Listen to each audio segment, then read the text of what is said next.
Hello friends, मेरा नाम है कुलदीप सिंह। आप देख रहे हो मेरा YouTube channel world dream travel. दोस्तों, आज का जो टाइटल है, मैं हूँ इस वक्त दुबई में। मेरे साथ घटी कुछ ऐसी घटना दुबई इंटरनेशनल एयरपोर्ट से। तो दोस्तों, हुआ कुछ ऐसे, मैं आपको बता दूं कि तकरीबन हम 3 से 4 घंटे पहले पहुंचना होता है हमें एयरपोर्ट पे। और मैं फ्रिक्वेंटली ट्रैवलर हूँ और लगातार ट्रैवल ही कर रहा हूँ। मैंने अपने यूट्यूब का चैनल का नाम भी वर्ल्ड ड्रीम ट्रैवल ही रखा हुआ है। दुनिया घूमने का शौक है तो घूमता हूँ। चलो, आपका ज्यादा टाइम ना लेते हुए मैं आता हूँ मेन टॉपिक। दोस्तों, इस वक्त मैं हूँ इस बस के, मेरे साथ है रवि कुमार। और हुआ कुछ ऐसे कि जैसे मैं पहुंचा DXB एयरपोर्ट। अब मैंने टिकट की थी ऑनलाइन, मैं हमेशा ऑनलाइन टिकट निकालता हूँ। तो हुआ कुछ ऐसे कि मैं पहुंचा।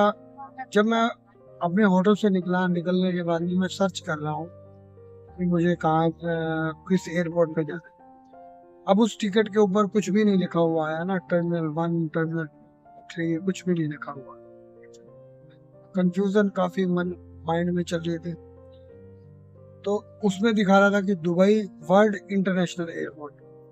अब जितने भी यहाँ के लोग हैं, जहाँ मैं रुका था डेरा दुबई, वहाँ पे अपने होटल में भी मैंने उनसे कंफर्म किया तो उन्होंने भी कुछ नहीं बताया कि टर्मिनल 1 है या 3 है, क्योंकि किसी को कुछ पता ही नहीं था। मतलब कुछ घटनाएं ऐसी घटी कि पता ही नहीं चल पाया कि 1 है या 3 है। उसके बाद में जैसे मैं बस स्टेशन पर पहुंचता हूँ, बस स्टेशन पर पहुंचने के बाद में होता क्या है कि मैं वहाँ खड़ा हूँ और मैं बस पूछता हूँ तो कहते हैं कि C1 जाएगी आपकी, और C1 एयरपोर्ट पे जाएगी। मैंने तकरीबन 15-20 मिनट वेट करने के बाद में C1 बस मैंने जैसे ही पकड़ी तो मैं एयरपोर्ट के लिए चला गया। तो एयरपोर्ट के लिए जब मैं गया तो अब एयरपोर्ट पहुंचने में तकरीबन 1 घंटा लग गया, और 3.5 घंटे में पहले अपने होटल से निकला था। और मुझे कुछ ऐसा आइडिया था कि मैं आधे घंटे में एयरपोर्ट पहुंच जाऊंगा, 3 घंटे का मेरे पास टाइम है। तो मैं उस अकॉर्डिंग चला गया। अब हुआ कुछ ऐसे कि जो 3.5 घंटे का टाइम था वो बस में ही ट्रैफिक बहुत ज्यादा जाम था, 1 घंटा ले गया। 1 घंटा लेने के बाद में जब मैं एयरपोर्ट पे पहुंचता हूँ, मुझे लगता है कि मेरे पास 2.5 घंटे सफिशिएंट टाइम है, मैं पहुंच रहा हूँ। तो वहाँ फ्रेंड्स होता कुछ ऐसा है कि मैं जब स्क्रीन पे देखता हूँ तो मेरी फ्लाइट का नाम है और उडीनो करके कोई एयरलाइन है, उडीनो। और मैंने ऑनलाइन परचेज किया। आज तक मेरे साथ कभी चीट हुआ नहीं, तो मुझे लगा नहीं कभी कुछ चीट हुआ हो, इस एप्लीकेशन से कभी कुछ हुआ होगा। तो कभी हुआ नहीं मेरे साथ, कुछ चीट नहीं हुआ। तो मैंने उडीनो फ्लाइट को बुक कर लिया और मुझे उसका बेस्ट प्राइस मिला था, दुबई से रशिया मॉस्को के। तो जब मैंने वहाँ स्क्रीन पे देखा तो भाई, ना तो कोई उडीनो है, ना कोई दुबई से मॉस्को है, और ना ही मेरी कोई टाइमिंग। रुको जरा। मेरे होश उड़ गए। और जब मैंने फ्लाइट का मेल किया, उसके बारे में पता किया, मेरा नाम भी शो कर रहा है, मेरे फ्रेंड का नाम भी शो कर रहा है, और टाइमिंग शो कर रहा है। मेरी फ्लाइट थी 3:20 की, अब 3:20 पे कोई शो नहीं कर रहा। अब जो टाइमिंग वो शो करने लगा तकरीबन 6 बजे की। अब 6 बजे की टाइमिंग शो कर रहा था। तो लेकिन मेरे जो फ्रेंड है वो बोल रहा था कि हम इस पे भरोसा नहीं कर सकते, हम 3:20 का ही टाइम लेके चलते हैं। अब मैं एयरपोर्ट इंक्वायरी पे जब मैंने बात किया तो इंक्वायरी वाले बोलते हैं भाई, DWC एयरपोर्ट तो तकरीबन 2 घंटे यहाँ से लगेंगे, बहुत दूर है। अब मैंने टाइम देखा तो मेरे पास 2 घंटे तो कुल मिला के पड़े ही थे, और उसमें से भी शायद 5-10 मिनट कम। फ्रेंड्स होश उड़ गए भाई, फ्लाइट तो मिस हो गई। अब उसके बाद में DWC एयरपोर्ट है कहाँ, उसके बारे में खोजना है। अभी मैं आपको बता दूं, अगर आप दुबई में आ रहे हो तो दुबई में टर्मिनल 3 से इमिरात एयरलाइन चलती हैं। सारी इमिरात एयरलाइन चलती हैं, जहाँ तक मैंने सर्च किया है, जहाँ तक लोगों से बातचीत हुई है, मैंने कोई गूगल सर्च तो किया नहीं है। और उसके बाद में 1 से लगभग सारी फ्लाइटें चलती हैं। तो मैं जब उसको देख रहा हूँ तो DXB टू मॉस्को। और अब हुआ कुछ ऐसे कि उसी फ्लाइट को ही चेंज कर दिया और एयरपोर्ट को भी चेंज कर दिया ऑनलाइन। उसको कर दिया DWC to VCO VQ Dubai sorry Russia airport DWC to VQ भाई। अब उस एयरपोर्ट पे जाने के लिए 2 घंटे। अभी इस बस में बैठा हूँ और आगे की बातचीत मैं आपसे जाके बाद में करता हूँ एयरपोर्ट पर पहुँचकर। दुबई से फ्रेंड्स मैं जा रहा हूँ रशिया। इस वक्त तो मैं बस के अंदर, और ये बस के अंदर सारे आप देख रहे हो कि रशियन और हम दो इंडियन हैं, बाकी सारे रशियन ही हैं। तो अभी बस लेके आई है बिल्कुल फ्लाइट के पास में, और अभी फ्लाइट में बैठते हैं और फ्लाइट भी रशिया की है।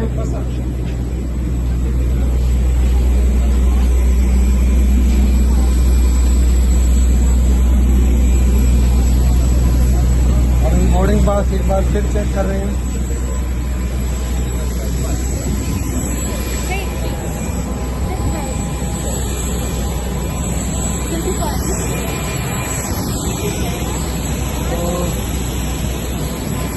अभी जा रहा हूँ मैं फ्लाइट में बैठने रशिया की, और ये फ्लाइट बहुत मुश्किल से मिली इतने ट्रैवलिंग करने के बाद में।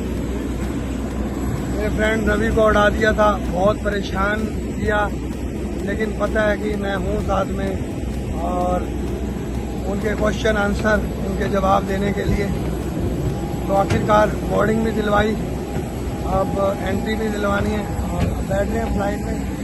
ये रशिया की फ्लाइट है, देख रहे हो।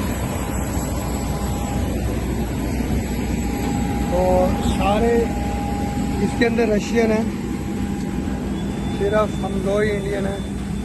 और पूरी स्टोरी आपको मैं आगे चल के बताता हूँ। इनकी एंट्री लेने के बाद में 6 घंटे के बाद में वीडियोस बनेगा। मुझे मेरा एक स्टैंप लगा के पासपोर्ट ख़राब कर दिया है। ओनली 1 पेज बचा था मेरे पास में, जिसका मतलब काफ़ी नुकसान हो गया मेरा। सिर्फ 1 पेज था, अब ट्रैवलिंग करना मुश्किल हो जाएगा, न्यू पासपोर्ट बनवाना होगा।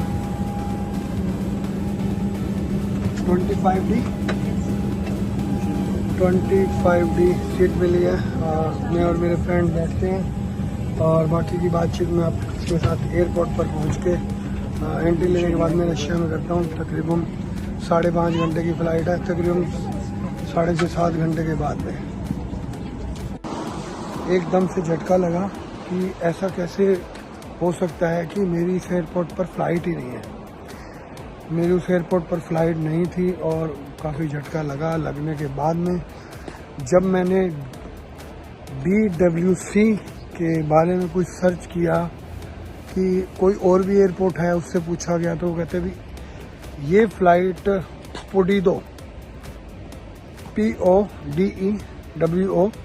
ये रशिया की कोई फ़्लाइट है। तो बोला ये फ़्लाइट है तो वहीं से उड़ती हैं, और बोला वो एयरपोर्ट तो बंद पड़ा है। जो इंक्वायरी ऑफिसर था वो कहता कि वो एयरपोर्ट तो बंद पड़ा है, वहाँ से कभी कभार फ़्लाइटें उड़ती हैं। आपने फ़्लाइट कहाँ से बुक की? मैंने कहा जी ऑनलाइन बुक की थी। तो कहता भाई फिर ऑनलाइन की है तो हम कुछ नहीं कह सकते, अगर आपने अपने एजेंट से की होती तो आप उसको बोल सकते थे। अभी मजबूरी ये हुई कि ऑनलाइन की हुई थी तो किसको बोलना था। अभी मैंने मेल किया उस एयरलाइंस को, तो नहीं कर पाया जिस वेबसाइट से किया उस पर, लेकिन उस वेबसाइट से एकदम तुरंत जवाब आ गया कि भाई आपकी हमने मेल किया था, आपका नेटवर्क इशू होने की वजह से आप तक पहुंच नहीं पाया है, आपकी फ़्लाइट 2.5 घंटे डिले भी कर दी गई है, और एयरपोर्ट भी चेंज है, फ़्लाइट भी चेंज है। और ऐसा ज़िंदगी में पहली बार हुआ था कि DXB शो कर रहा है और DWC हो गया। और DWC पे पहुंचने के लिए तकरीबन 3.5 घंटे दिखा रहा था, और वही 3.5 घंटे मुझे जाने में लगे। और 3.5 घंटे जब वहाँ पहुँचा तो 3:20 की पहले वाली फ़्लाइट थी और अब हो चुके थे तकरीबन 4:30 बज चुके थे, 1.5 घंटा बचा था। और फिर बोर्डिंग रशिया के लिए लेना बहुत मुश्किल काम है, और वो भी रशियन एयरलाइन, और सारे ही रशियन थे, मैं ही सिर्फ इंडियन और एक मेरा दोस्त रवि कुमार। उसको काफ़ी परेशान किया कि कहते हैं कि आप तो जा सकते हो लेकिन हम इसे नहीं जाने देंगे। मैंने उनसे पूछा व्हाट इज़ द रीज़न, क्यों नहीं जाने दोगे? मैंने उनको अपने पूरे डॉक्यूमेंट दिखाए, सब कुछ दिखाया। तो फाइनली काफ़ी फ़ाइट हुआ, आधा घंटे तक बहसबाजी चली और उसको बोर्डिंग मिल गई, वो रशिया आ गया। अब रशिया पहुंच गया। अब रशिया एयरपोर्ट पर भी वही परेशानी कि रशिया में एंट्री लेना भी बहुत मुश्किल है, क्योंकि यहाँ से लोग इनलीगल होते हैं, शेंगन में जाते हैं। तो दोस्तों, जेन्युइन ट्रैवलर को काफ़ी परेशानी का सामना करना पड़ता है, लेकिन आपके भाई को नहीं करना पड़ता। बस इसका यही फ़ायदा है कि मैं घूमता हूँ, बड़े वीज़ा मेरे पासपोर्ट पे हैं, तो मुझे इन परेशानियों का सामना नहीं करना पड़ता। काफ़ी अच्छी ठंडी हवा चल रही है, काफ़ी खूबसूरत मौसम है। तो पूरी रात मैं एयरपोर्ट पर जागता रहा, पूरी रात उसको देखता रहा। वो मेरे सामने था, जैसे जेल का एक गेट होता है वो बीच में था, और मैं सारे डॉक्यूमेंट उनको समझाना चाह रहा था, लेकिन इनको रशियन आती है, इंग्लिश आती नहीं है। मैंने इनको कहा भी मेरे पास भी एक ही पेज है, only 1 paper, blank paper, my passport left, please careful stamp my passport. इनको कुछ समझ में नहीं आया। इन्होंने वो एक ही पेज बचा था, वो भी मेरा स्टैम्प लगा के ख़राब कर दिया। अभी नया पासपोर्ट बनाना पड़ेगा भाई घूमने के लिए। आपके भाई के 4 पासपोर्ट भर चुके हैं, अभी 5वां पासपोर्ट मुझे बनवाना पड़ेगा, क्या किया जाए। और इस बार वो भी अच्छा बड़ा बनवाया जाएगा, 60 ले जाऊँगा। तो काफ़ी चहल पहल है। अभी मैं आ चुका हूँ इधर ऑन द रोड मार्केट में।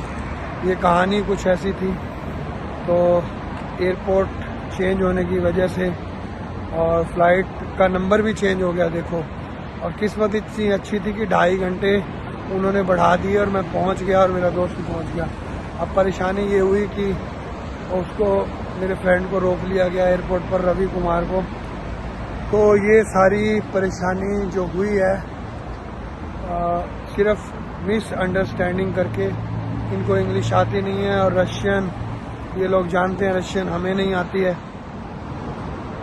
काफ़ी परेशानी का मुद्दा बना। अभी तक रवि कुमार वहीं पे है, मैं बाहर आ चुका हूँ, लेकिन एयरलाइन से बात हुई है और उनको पूरे डॉक्यूमेंट दिखाए हैं। वो कहते हैं इसको इन आउट की एंट्री दे देंगे और बाकू की एंट्री, इसे यहाँ से जाने देंगे। अभी फाइनली आगे क्या होगा इसकी जानकारी मैं आपको अभी कल ही बता पाऊँगा। मेरे वीडियो जो ये देख रहा है यहाँ तक, आगे का पार्ट मैं कल जोड़ूंगा इसके अंदर, आगे क्या हुआ। बड़ा शानदार होटल अजरबैजान का, और ये हमारे रवि कुमार जी, और ये आप देख सकते हो पूरा शानदार होटल है, 5 star luxury on the road पर, आप देख सकते हो पूरा शानदार, बिल्कुल एंड क्लीनेस 5 स्टार होटल। और ये रवि कुमार जी जंग जीत के आए हैं रशिया में। 2 दिन इन्होंने रुके और लोगों को स्टैंप लगता है, इनका ऑनलाइन इमिग्रेशन हो गया, इन आउट। और बाकू में इनको एंट्री मिली। ये सोच रहे थे बाकू का 1 रुपया इंडिया में 100 रुपये का चलता है। जब इनको यहाँ पे पता चला कि उनका 1 रुपया 52 रुपये का है, तो इनके पैरों से जमीन खिसक गई और इनको एंट्री मिली, शानदार एंट्री मिली। और ये 5 स्टार होटल, पूरा स्वागत, चाय कॉफ़ी सब कुछ रखा हुआ है, पूरा लग्जरी होटल। और ये बाबूजी आए हुए हैं, 2 दिन से नहाए भी नहीं है, शानदार बेड, पूरे नज़ारे लेते हुए। ये बाहर का कुछ नज़ारा दिखा दूंगा आपको, वाकई लग्जरी। बाकू ऑस्ट्रेलिया के बराबर है, काफ़ी सुंदर है। ये बाहर बालकोनी, और सुबह के 4 बज चुके हैं और काफ़ी ठंडा मौसम है। तो तो पूरा शांत रूम है, बहुत शानदार एरिया। तो फ्रेंड्स कल मॉर्निंग में आपको कराते हैं सैर बाकू की।